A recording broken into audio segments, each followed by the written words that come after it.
I get everything else, but why the rubber chicken? Welcome to the St. Canard Files, a Darkwing Duck podcast. I'm your host, Will Santana, and I'm Mike Russo, and it's all right to be manipulated, as long as you know you're being manipulated. yeah, it is, Mike, man. How's everything going, man? How you and the fam doing? We're good. I mean, things are still pretty crazy with the coronavirus and everything. I'm hoping life gets back to normal soon. I don't know how you feel, but I'm ready to move on. Nothing's changed for me. As you know, you already know I worked from home before this even happened, so like nothing's changed for me except for like my kids and my wife. They're benefiting from being home, but I think they're exhausted now. You know, they want to get out. Yeah, I don't know about your kids, but my kid needs to get back to school, which probably is not going to happen this year, unfortunately. Yeah, man. So Mike, man, for the people listening to us for the first time, man, where can they find us at? Lots of places, Will. We're on Stitcher, Spotify, Google Play, Apple devices. You can watch us on YouTube, of course. We are on iHeartRadio, Pandora. We're on Pocket Cast, Radio Public, and you can also listen to us on your Amazon Echo. Just, say our name and they'll play the newest episode for you.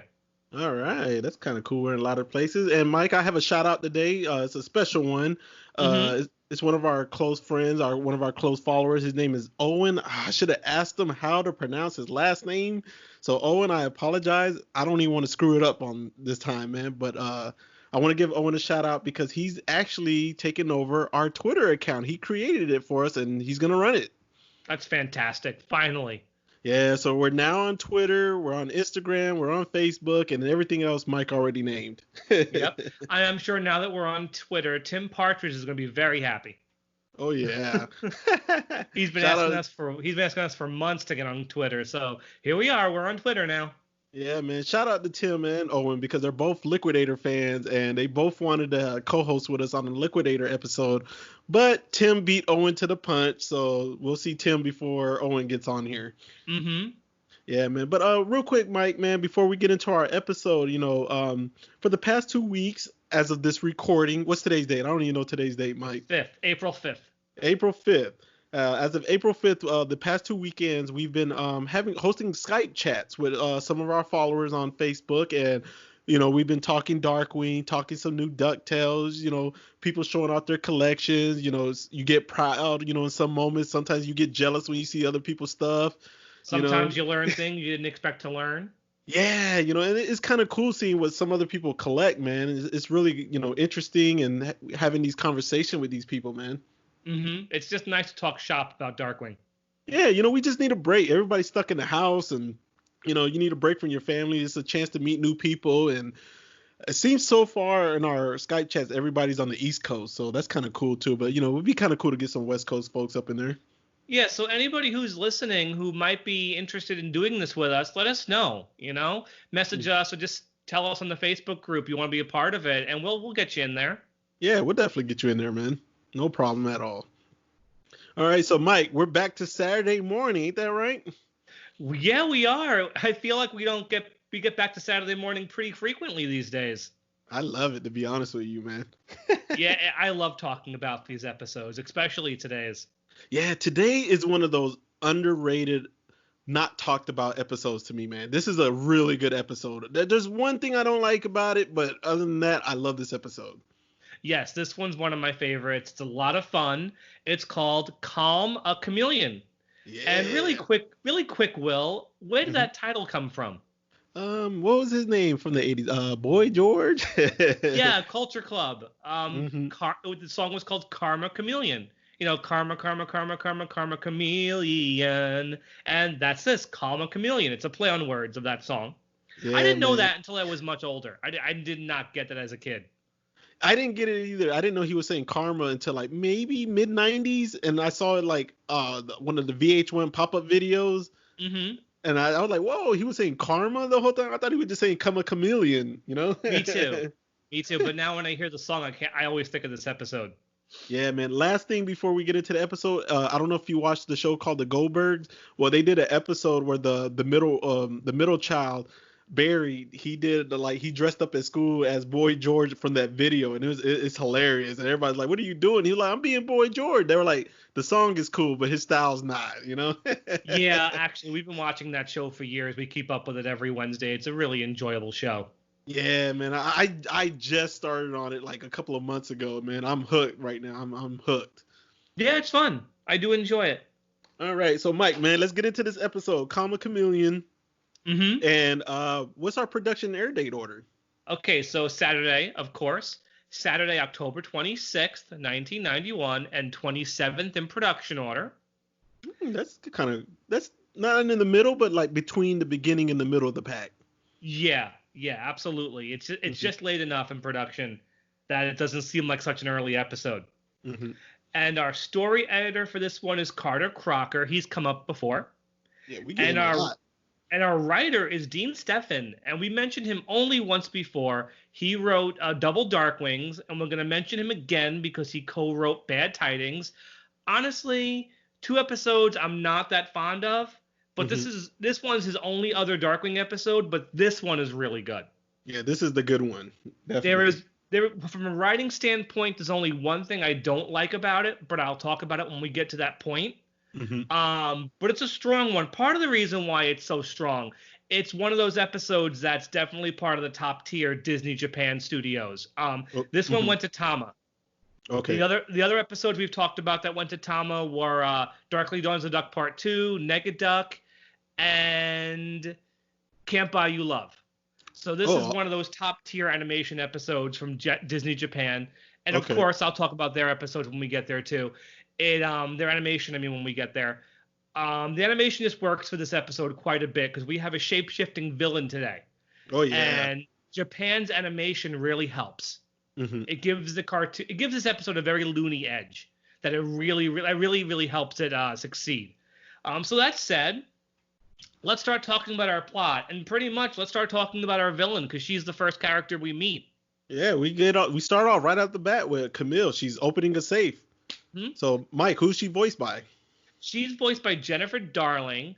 The only other Darkwing character she voiced was one of our earliest characters. She voiced, of course, if you remember, Rhododendron. Oh, yeah. But, while Rhododendron, she wasn't too much of a character. The only thing Jennifer Darling had to do with that voice is sound sweet and concerned, Mm-hmm. Camille Chameleon, though, has a really cool voice, especially she hisses like a lizard. Yeah, she perfected that, man. She did really good. Yeah, this is a great role for her. She's got a very mysterious voice. It's really cool.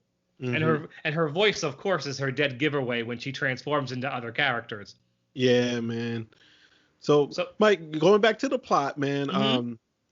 she's opening a safe and then she creeps up in there. Well, she already shapeshift once. And then she goes. She used a blowtorch to cut a hole in the vault door, but then she transformed into like this burly guy so she can punch the hole through, and then she goes through the hole as herself. Yeah, when she goes through the hole, she starts opening these drawers in the safe. Mike, really quick, man. I love the score that's playing during this scene, man. I had to rewind it like 2 or 3 times. I thought it was so dope, man. Yeah, Philip Giffen got to compose a new theme song for Camille Chameleon. Oh, okay. Yeah, she definitely gets her own theme. Yeah, I loved it, man. And they don't recycle it. You only hear it in this one episode. Oh, yeah, that's awesome, man. Mm-hmm. Yeah. So we don't know what her plot is yet, though. We just know she's after plates to print money. Mm-hmm. We can get a general idea what her plot, what her plan is, but she doesn't spell it out for us right away. Yeah, but then we get an entrance, though, Mike. Doesn't take long. Here's Darkwing. And his entrance line references basically money, being at a bank. He says, "I am the substantial and inescapable penalty for early withdrawal." And, don't like those penalties. Yep. So it's bank related. So Darkwing shows up, but there's no villain. She's not there. Well, no. Yeah, she is. Kind of. Yeah, she is. We know she is, but she's a stool. Yeah, she's just a little wooden stool. And he's like, wait a minute, something's wrong here. Mm-hmm. And then when he goes to sit down, she turns back into the big burly guy again. Yeah. And he's like, yeah, wait, are you the crook? And she's like, yeah, but keep it under your hat. And she steps on him. She even wipes She even wiped her feet on him, man. That was so dirty. Darkwing gets smashed up something good in this episode. Like, this is one of those episodes where he really takes a beating. Oh, yeah. But when Launchpad walks in... She's not there no more. No, what is Darkwing fighting with? I have to ask you, was this a mop reference to Fantasia? I was going to ask you, too. Was this a mop? Was this a broom? It looks like a broom, but they keep calling it a mop.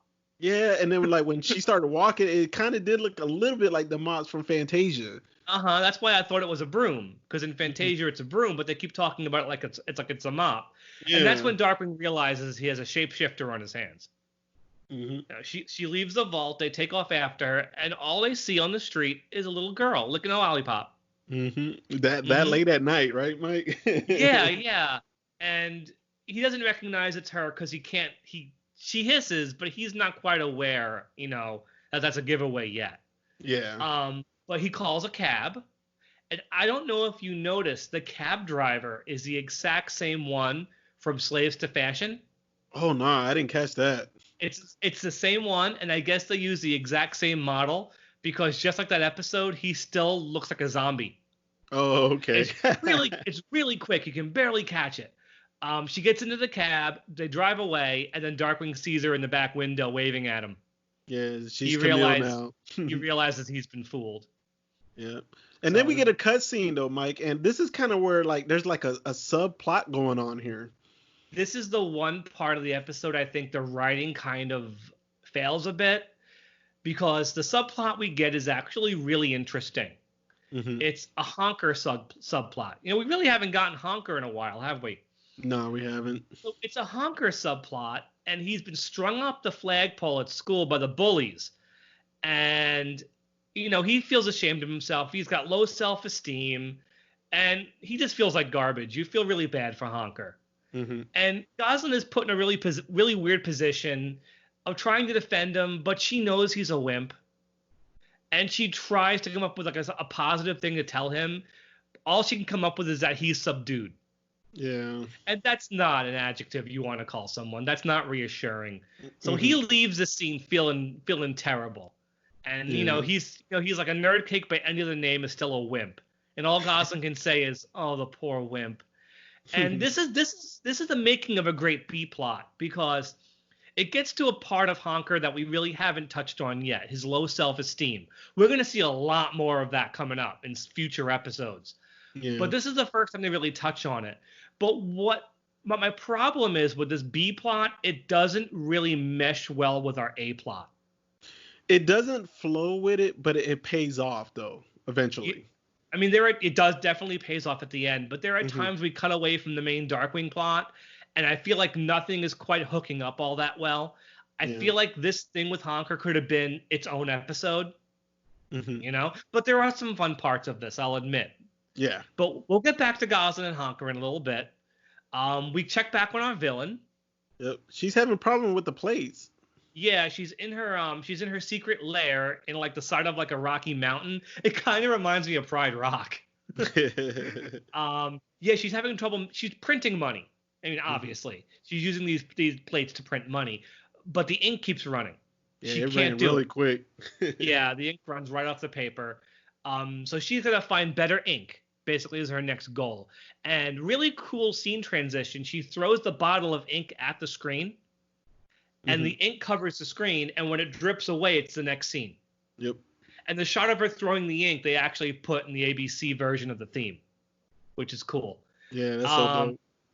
So we're back at the Mallet House, and Drake's trying to figure out this problem. Go ahead. Yeah. No, go ahead, Mike.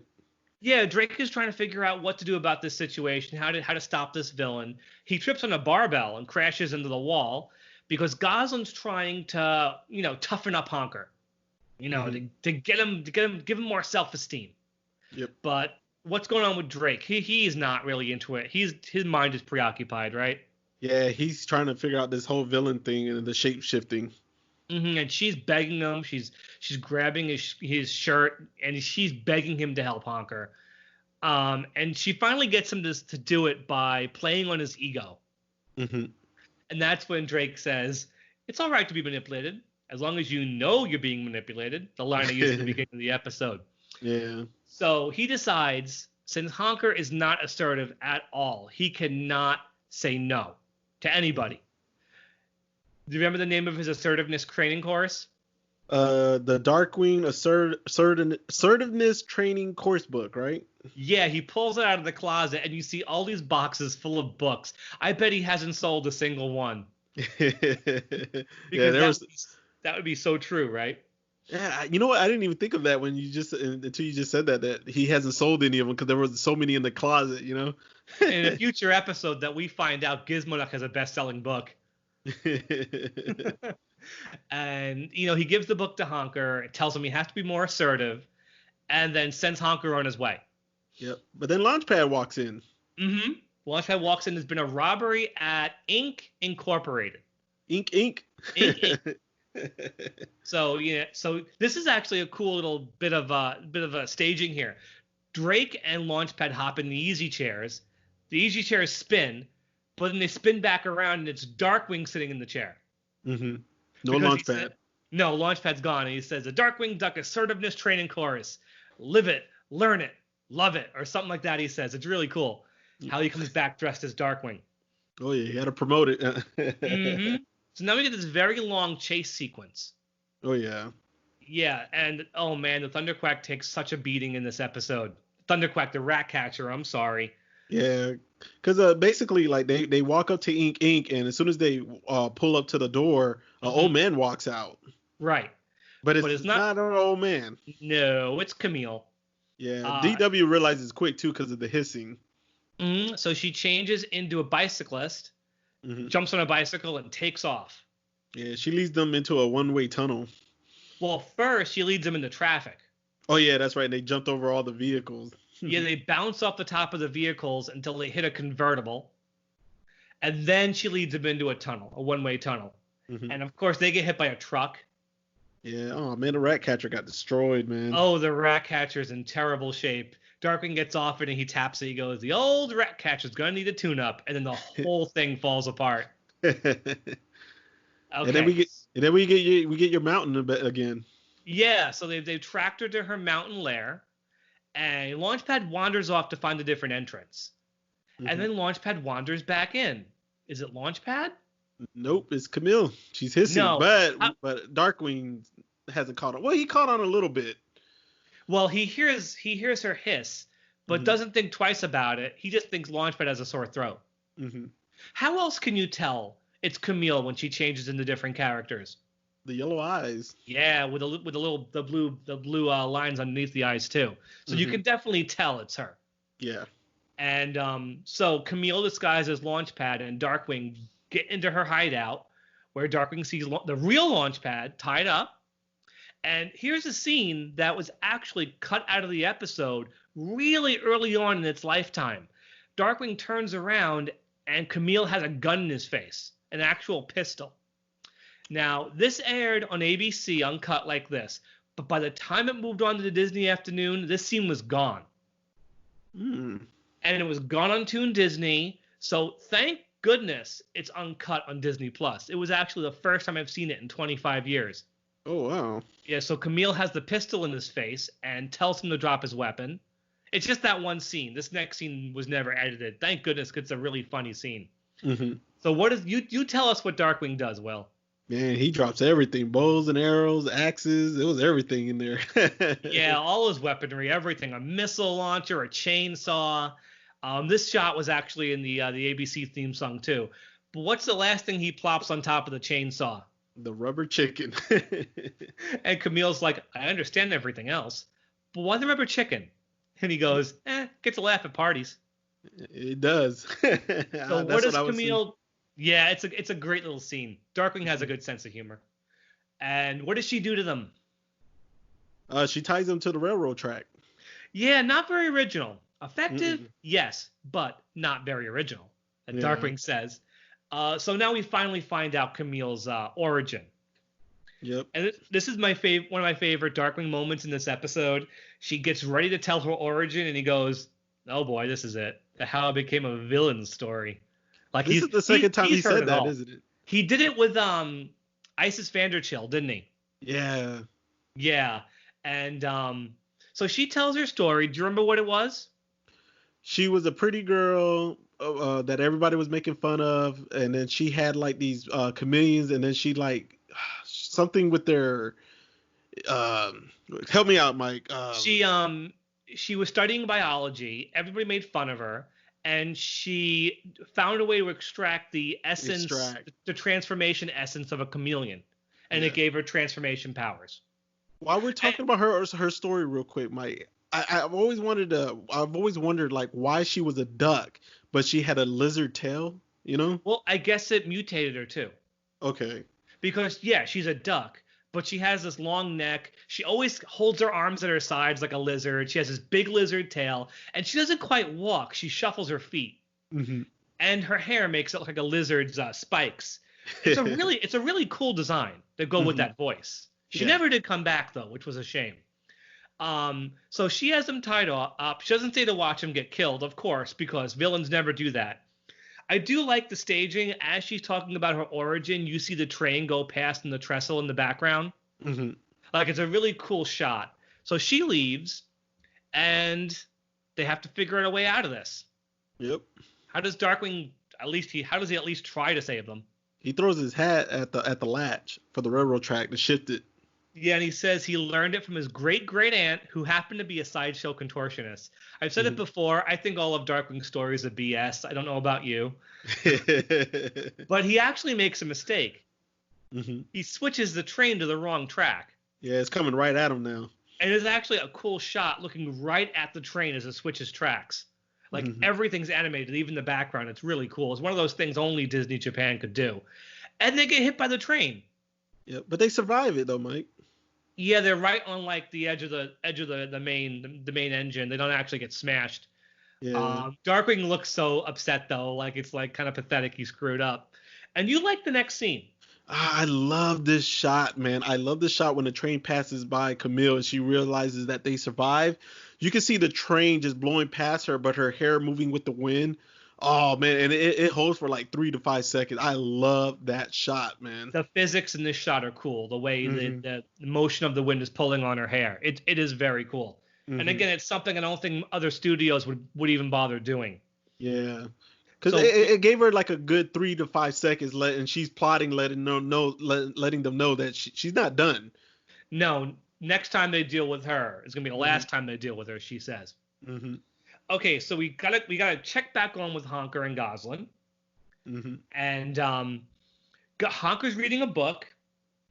And what happens with Goslin? She wants to play. Wasn't she trying to play baseball? Yeah, she has a baseball bat on her. But she's taken off guard. What does Honker tell her? I'm stuttering. My bad. This is when he's like says he wants to stand up for himself while he's reading the book, and he's telling her no to everything. No, he tells her straight out no, and she's like, "Are you developing some sort of negativity complex?" And he says no, he's not going to play with her right now. He's going to go create the new him, basically. Yeah. And this is going to blow up in Darkwing's face. And so this is the editing. We just go back and forth, and I feel like this could be tightened because now we go back to Camille. Yeah, she's setting up the trap on a statue. Yeah, she has a time bomb. It's a really quick scene. She just climbs up to the statue, places the time bomb, and scene's over already. And then we're back at the Mallard house with Goslin and Honker. But he's not Honker anymore. Not Honker, no. She opens the door, and who shows up? Speck. Yeah, it's Speck. So we got Honker in biker gear with his hair slicked back. He's riding a motorcycle. In the house. And to do something, riding a motorcycle in the house. His name is Speck now. And he's just being a complete jerk to her. Yep. This transformation happened quick. So Darkwing and Launchpad show up. And Speck, quote unquote Speck, opens a soda bottle on Darkwing's beak. And, this clearly is a problem with Honker, but Darkwing is just too engrossed in this case. He can't deal with it right now. Yeah, Honker's Speck, I'm sorry. Speck is being rebellious. He's being a jerk, man. Yeah, and they do a little bit of a rebel without a cause thing with Honker. He, of course, Goslin asks, what is he rebelling against? What does Honker say? I don't remember exactly what he said. He goes, "What do you got?" It's so cliched. It's so James Dean. It's not even funny. But all of a sudden you see not Tom Lockjaw. We see Dan Gander again, who was voiced by Neil Ross. They were pretty consistent with that. Really quick scene, but they got Neil Ross for it. We haven't seen Lockjaw in a while, though, have we? No, not Justice Ducks, I think. He'll be back. And Dan Gander is interviewing a woman named Mrs. Howell. Just for reference, we've seen this Mrs. Howell design before. She was the woman at the beginning of Can't Buy You Love. Remember her? It's exact same design. Only if you listen to Mrs. Howell, you know it's not Mrs. Howell. Who is that? Oh, it's Camille again. And this is all part of her plot, because apparently, quote unquote, Mrs. Howell is putting her Hal diamond on display at the museum. And it's all a trick to get Darkwing to show up there. Yep. It's part of that setup when she was putting the dynamite on the statue. Right. So Darkwing and Launchpad leave. Really quick, there's an animation mistake in the next shot. Yeah, it was God. Oh, you caught that too. Gosalyn's eyes. Yeah. Gosalyn's eyes are drawn wrong. Like the colors of her pupils and her irises are switched. And I will never forget when I first saw this episode as a kid. I'm like, did someone think she was Camille in disguise? I know, right? That's exactly where her eyes look. Like, I think someone just screwed up only because they had to color all those characters' eyes that way. Someone probably just got their color key mixed up in that scene. Yeah. So Gosalyn pieces it together really quick what's going on, because she hears Camille hissing. Yeah. And Drake had mentioned at the beginning of the episode that the thief had a hissing voice. So Gosalyn right away realizes it's a trap. So I do like Darkwing's 3 W's for a stakeout. What were they, Mike? We wait, we watch, and we whittle. He sits there, gets a little chunk of wood and a knife, and starts whittling. Before we actually that shot of Darkwing at the museum, Gosalyn tries to get Honker to help her. And Speck, he wants nothing to do with it. He's such a jerk. And so Gosalyn shows up at the museum to try to tell Darkwing and Launchpad it's a trap. Does Darkwing believe it's even her? No, he believes it's Camille at first, and then he tells her she got to prove it to him, and she does really quick. What are the 2 ways she proves she's actually Gosalyn? What are the 2 things she says? She said his true identity, and then she mentioned his boxers. He has underwear with little hearts on them. And again, I said it back in All's Fahrenheit. He has those same underwear in that episode. And in later episodes, he's also wearing that underwear. I know in Star-Crossed Circuits, he's wearing that underwear too. But she looks for the bomb, and she finds it right away. And there's some really funny animation of Darkwing panicking when she shows up with the bomb. Yeah. He's like, it's a trap. Oh no, it's a trap. The animation's really funny on him. She throws the bomb away, it explodes. And they realize now that Camille's after the Howl Publishing empire. Like this is her true plot. Basically, she wants to print her own money as a revenge scheme so she can be rich and not rich and famous, just rich, so she can get even with everybody who laughed at her, basically. So we're getting close to our climax here. We show up at the Howl Publishing factory, and Darkwing sends Gosalyn off to find the real Mrs. Howl. So Gosalyn's got to go find her. But who does she doesn't find Howl, though. Who does she run into? She finds Speck. She finds Speck again. Instead of taking her to see Mrs. Howell, Speck puts her on his motorcycle and heads toward trouble. Because he says he's not afraid of trouble. No, Speck does not run from trouble. Okay, so things are starting to heat up. This is the climax, and this is where I really start to enjoy this episode a lot more. So Darkwing climbs up a ladder to try to get to Camille, and she knocks him off the ladder right into a printing press. It's really funny animation because Disney Japan goes wild with this printing press. Like every part of it's moving, and you see Darkwing get sucked into it, and you see him going through the machine, and he gets turned into a newspaper. And so there's a whole sequence now. The newspapers get wrapped up. The paper boy delivers it to her house. This guy gets his newspaper, opens it up, and then finds Darkwing all folded up inside of it, and he has to unfold him. And then Darkwing blows into his hat to inflate it back to normal, and then leaves. Yep. And then he returns right back to the battle where it left off. Like that never happened except It's for like LP's comment. it's such a pointless diversion, but it's some funny physical comedy. I do enjoy it. Yeah, Yeah. Launchpad goes, "Where have you been?" And Darkwing goes, "Oh, I've been out of circulation." Okay, so this is where we're getting good. We're about 3 minutes out from the episode actually ending now, and this is where, to me, it gets really great. Mhm. Okay, Darkwing's chasing Camille up on like the catwalk up above, above in the factory. She turns herself into a banana peel. He trips on it, falls off the catwalk, ends up falling feet first into the ground. Mhm. And that shot of him, like the shiver going up his body because of it, that was in the ABC theme song too. Okay. And then Camille turns into a safe and drops on him. Man, she fell hard on him too. Yeah, he really gets smashed. And just as she tries to escape, we get Speck and Goslin. They finally show up. Our two plots finally are intersecting. It took that long. It took 19 minutes for our plots to intersect. Okay, so this is where the animation just they put their best animators in the last 3 minutes of the episode. Like this is the part of the episode I just love. This great bit where Launchpad has to pull Darkwing out of the ground, and he's so dazed. He's stammering all over the place. He can't stand still, and he's doing the airline spiel about putting your trays in an upright position. Mm-hmm. Oh, he's so messed up. It's really funny animation. I love it. It's great. And then Goslin shows up and Speck shows up, and then Launchpad comes in. I don't know. Is it Launchpad? No, it's not Launchpad. It's Camille though. But No. she hit him hard with that mallet too, man. Yeah, the shot of Camille coming down with the mallet, really dynamic. She smashes him flat into the ground. It's really great. And then Camille walks off, and then Launchpad walks back in, and he's ready to kick Launchpad's butt. And Launchpad insists, it's me. And Goslin's like, yeah, it's me too. Underwear, little hearts. And, it's not Honker, but it's Speck. Mm-hmm. So where did Camille go? She was hiding behind the newspaper, but she turns into Darkwing. we have Darkwing.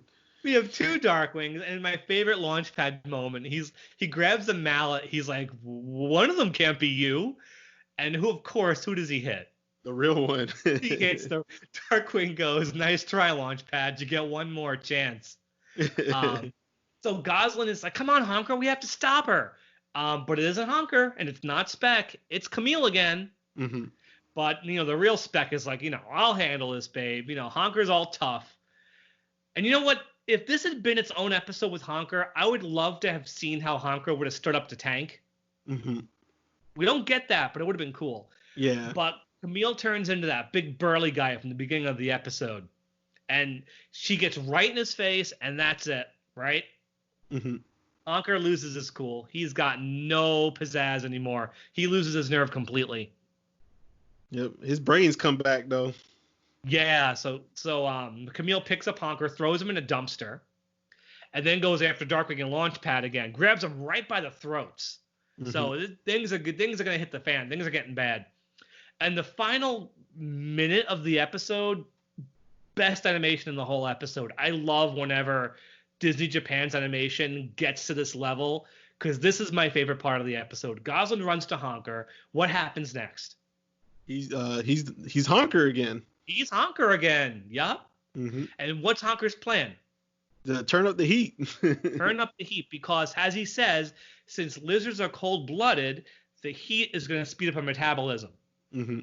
Okay, so this is some cool animation. It gets too hot for Camille, and her metabolism goes insane. She starts bouncing around the room, transforming into all of these characters. Like all the ones throughout the whole episode. Mm-hmm. Yeah, herself, the little girl, Goslin, Launchpad, the biker, even Honker for some reason. Like in Honker's usual, outfit, the stool, the safe. She is bouncing everywhere. The animation is great. It's really cool.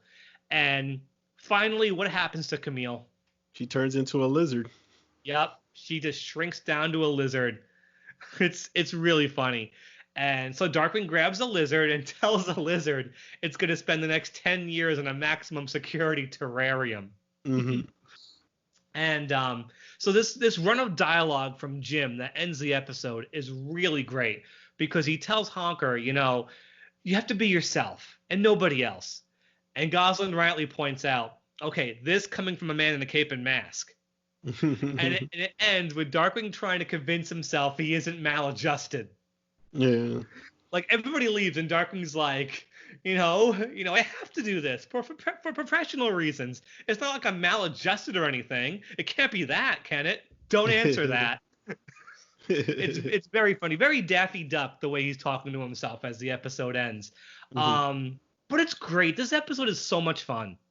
Yeah. It's got such a great premise and such a fun villain.